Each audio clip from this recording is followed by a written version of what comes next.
Right here we have my 22-year-old pickup truck. I'm the second owner, and I've got all the bills and invoices and pricing, what it's cost, from maintenance, tires, brakes, you name it, almost everything, including oil changes. The only thing I haven't included is the gas, and that's going to be variable on any vehicle. But in today's market, people justify buying new vehicles because they don't want to be stuck with high maintenance repair costs. They're scared it's going to cost them out of pocket when something breaks. And this vehicle's had some breakdowns along the way, and I'm going to share some of those issues that I've had along the way. But most importantly, I'm going to give you the total breakdown of a 22-year-old beater truck like this, and I'm going to help you understand whether in fact you should be buying and keeping your older truck, older car, older SUV, or maybe buying a brand new one, because a lot of people justify buying a new vehicle. They say because they don't want to have those big breakdowns. A lot of these new vehicles also come with maintenance plans, so it can save you some money on doing oil services. It can save you some money on changing those filters. But let's break this down, because I've actually got all of the bills associated and all of the prices. Now, I have rounded the dollars up, I've rounded it down to the $100, so these are approximations, but I'm going to break this down and tell you exactly how much it took to own my 2003 Ram. Well, first of all, let's start out by saying this is an 03. This is an SLT with the 4.7 liter V8. It's rear wheel drive. It's a crew cab. It has a half modicum of features, and it's just an average everyday pickup truck. It's not fancy. It doesn't have leather. It doesn't have sunroof. I mean, I'll give you a quick look here. It is kind of beaterish. We got plastic. There's no painted here. This isn't painted. Although this is painted, and a lot of new trucks, this is black. So, I mean, there's trade-offs. But you look in here, you know, you basically have power, windows, locks, mirrors. You have power driver seat. Everything else is pretty standard. CD player. There's no dual climate controls, but it works. It's automatic transmission. And look, you even get some cool white gauges. Now, this truck has done me very, very well. And I just want to show you the back seat. Very straightforward. You have these nice convenient seats right here. You can do a flip up right there, so you can flip that, put bigger items back there. There's room for three there, so it's actually a 6-seater. And this vehicle has been used hard. It's been used for work. It's used to tow. It's used for daily grind. It's used long distance, short distance, and I've used it hard. And so I can speak definitely what it's actually cost me to maintain and keep this vehicle on the road for the last 22 years. So let's start with my list. So pulling together my list right here, the first one is, okay, so I've done 3 sets of tires. Right here, I am on a 3rd set of tires. Now, these are all weathers. They're not all seasons, they're all weathers. You pay a little bit more because they give you the snowflake. And so I usually upgrade. I get a better tire on there. So when we get caught up in the snow, it actually does a better job. So we've done tire changes a few times. 3 full sets of tire replacements after the original tires. So these are the 3rd set after. So essentially a 4th set of tires. But what we're dealing with is $2,200. So to change these tires all the way around, and because it's rear wheel drive, it's especially important to make sure that you have good tires that can grip, especially rear wheels, especially when you got some snow and ice to contend with, that those tires can do the gripping. Now, batteries, let's just pop the hood under here, shall we? And I'm going to show you what I've done, because under the hood there's a few items under here I need to talk about. So the battery here, you can see it's probably seen its better days, but that battery, we have changed that a few times. Now with that battery, I'm looking on my list here, I've done 3 battery swaps to the tune of about $600. So again, 3 battery changes. Now, light bulbs. You know, this uses old school light bulbs. Now, you got to remember, a lot of these new cars are LEDs and all these really expensive headlights. And now they're pretty reliable, but when they fail, you're talking about thousands of dollars for a module. But the beauty is, some of these, even though, you know, light bulbs burn out, and I've changed some light bulbs, some little bulbs in the front, little bulbs in the back, those bulbs all together, through all of the time, whether it's the actual headlights or tail lights or brake lights, I changed out about 8 bulbs to the tune of, say, about $100. Okay, the next one, water pump. Okay, yeah, it's an older truck. Eventually the water pump is down in there. I've actually had to change a water pump once. It was starting to weep a little bit. It was starting to make a little bit of noise, howling, but most importantly, I noticed there's a little bit of coolant buildup on the ground. You would sometimes see coolant just underneath the truck there, and that coolant under there was a sure giveaway. Something was leaking. Okay, so I had essentially a water pump. I did it myself. I bought the parts, and I was able to do it myself. I had to drain down the coolant. of course, right there. I had to drain it all down, drain it out the bottom. But I changed the water pump, $200. Coolant expansion tank. This tank right here, I've also had to change once. I don't know, see right there along the seams, these are just notorious for splits. But I had to change that. So big deal. Okay, a little bit more of a pain, but I did it. And that tank cost me about 150 bucks. Okay, then we have a U-joint. I just did this recently because there was some clunking. And you know, when you put the car or the truck in reverse, all of a sudden you clunk and you get that bang, or you put it in drive, bang, and you get that jarring motion. Now, sometimes transmissions are issues, sometimes there's other contributing factors, but I did a U-joint here recently to the tune of about $500, and actually I paid the dealer to do that one. I really wasn't in the mood to crawl underneath and get that repair done myself, so the dealer did the U-joint. Now, there's an oxygen sensor. And for those of you who've been seeing on the dashboard, I think that one's not still working properly. I currently have a check engine light and it's the same O2 sensor. Now I had an O2 sensor go under. It's the upstream, so there's an upstream and there's a downstream. Catalytic converter, you generally have one up and one downstream. The one upstream actually has a built-in heater, so it pretends to do a preheat on the engine. So they actually adjust the airflow and the oxygen ratio numbers that go into the computer, assuming that the engine's hot. So there's a pretty bit of a heater system on that element, and I had the dealer look at it. One dealer looked at it, they broke a wrench. Another dealer gave up and said, take it to a muffler shop. I took it to a muffler shop. They cut it out, welded it, put a new one in. It was good for a couple of days, and then lo and behold, the check engine light came back on. I rescanned it. It's the same issue. So now we have an issue of really bumbling idiocracy, but beyond that, I did spend a little bit of money, and that in total, of course, was 250 bucks. They didn't actually charge me all that much. It was a weld, a bung, and a new sensor. The sensor actually wasn't that expensive, surprisingly.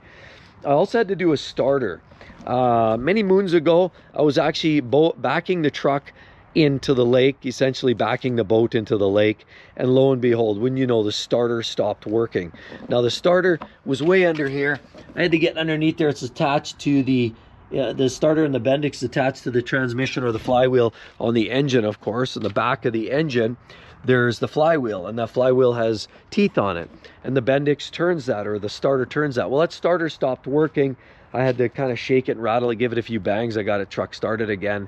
And then I just basically went and got a new starter. I did it myself, 250 bucks.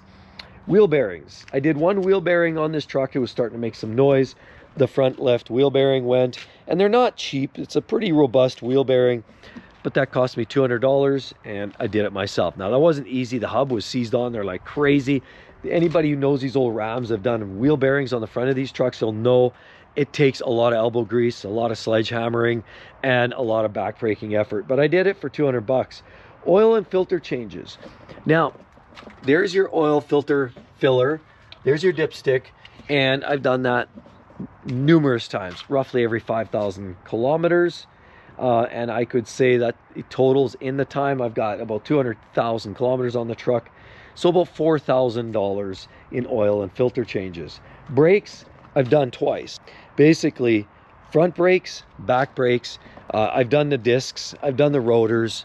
I think there was one of those brake changes. I just did the pads, but a couple of times, once I think I did the discs on it. The last time I did the discs and the pads, and so all the way around, brakes both times, a total of about $1,500. And so that's another grand total. That was just something, you know, brakes and maintenance, and some failures.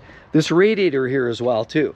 This radiator also had to be replaced. I can't remember. I believe I paid, I think it was $1,000 for this radiator.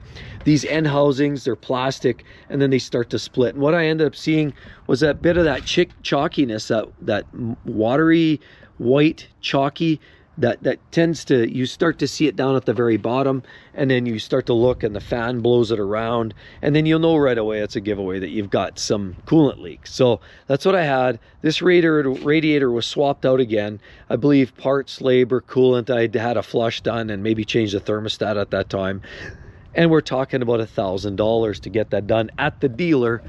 That was a bit of a rip-off special, I'll be quite frank with you. But with all of this work, and 22 years later, this truck has certainly, can you say, seen its better days? It's not perfect. It's got a little bit of rust. You know, I mean, you got a little rust in some places like that. You got headlights that have a little fade on them. You know, like nothing's perfectly clean. The engine's a little damp and the engine's a little dirty and dusty. But overall, the truck is really, really good. It still runs really nice. It's reliable. It starts every time. It's perfect. The transmission shifts fairly well. And really, it's an absolute gem. And now as a second owner, I know where it's been. See, that's the key in owning a vehicle for a long time, is starting out with a good foundation and maintaining it all along. And that's one thing I've always done, is maintained it to the T. The oil services, things like that, the brakes. And when something's broken, fix it right away. Don't let it fester too long. I still have that O2 sensor, that being said, but I tried it myself. I had 2 dealers look at it and a muffler shop, and we're still in the same predicament. So stay tuned on that. But overall, the grand total on this ownership experience of my 22-year-old Ram really does scratch your head and make you wonder. We're at $11,000 in 22 years. That's exactly $500 per year over 22 years. Is that a good deal? Well, when you consider, they say, long-term ownership costs of the average Toyota, the average Honda, being about $500 or $600 or $700 a year, I'd say that's a really, really good average. Who would have thought a Dodge Ram, of all vehicles, something that now belongs to Stellantis, is as cheap to own over 22 years as a Toyota or a Honda? Now, when we're talking about some of these new vehicles, you're talking about Range Rovers, Porsches, BMWs, Mercedes, you know, even some of the Hyundais and Kias now with some of their engine problems. But some of the more premium models and upscale technology and module failures and big expensive brakes and low profile tires, it's very common to drive a premium luxury vehicle or a top end vehicle. But the trade-off, of course, is the driving experience, but it comes at a cost. It's very common for people to be spending $1,500, $2,000 per year. Then if you spread that out over 10 years, you're actually at $20,000, or in 20 years, 40 grand. Where this cost me 11 grand, could you imagine spending 40 or more $1,000 in the same time frame owning maybe a premium Audi or a top-end Mercedes-Benz? Because that's the differentiation. So yes, I just want to summarize that. It's been a great 22 years. The truck is still running like amazingly, and we're going to continue on. I just thought I'd drop a line, because for those of you who think driving a beater is a waste of time and being scared of fixing cars that break outside of warranty, I've never let it scare me at all. Because when you think about this, I could put in an engine. If that engine blew up today, if I put a new engine in, $8,000 installed, now I've got another 200, 300,000 K available to me. Okay, on what? A truck that's worth 6 or 7 grand? I don't know. Throw another 8, you've got 15 grand in. What? Or you buy that new truck for $80,000. Now, I might still buy a new truck at some point, but the question is, can you do it with that 24-10 rule? Of course, 20% down, 4 years max, and no more than 10% of your gross monthly income. Those are the standard rules you should be thinking about, or even less. If you can buy the vehicle outright, then fine, go buy that new vehicle. But it pains me to the soul when people are buying new trucks, new cars, new SUVs. They're locked into an 8 or 9 year loan term at $1,200, $1,400, $1,500 a month, and they can never get out of it. Then all of a sudden they're coming to financial hardships. They realize that they need to trade it in. They want to downsize it, and now they know they actually have negative equity and need to cough up another $18,000. And I know somebody very personally who got in that position, had to go and trade it in for downsize their vehicle because they wanted to get out of those payments, and had to cough up an extra $22,000 in negative equity. It's absolutely heartbreaking. So sometimes it makes sense to drive an old vehicle, even if you have to fix it. Hope you enjoyed the video. Be sure as well to share, like, and subscribe. We'll talk to you real soon, everybody. Bye-bye.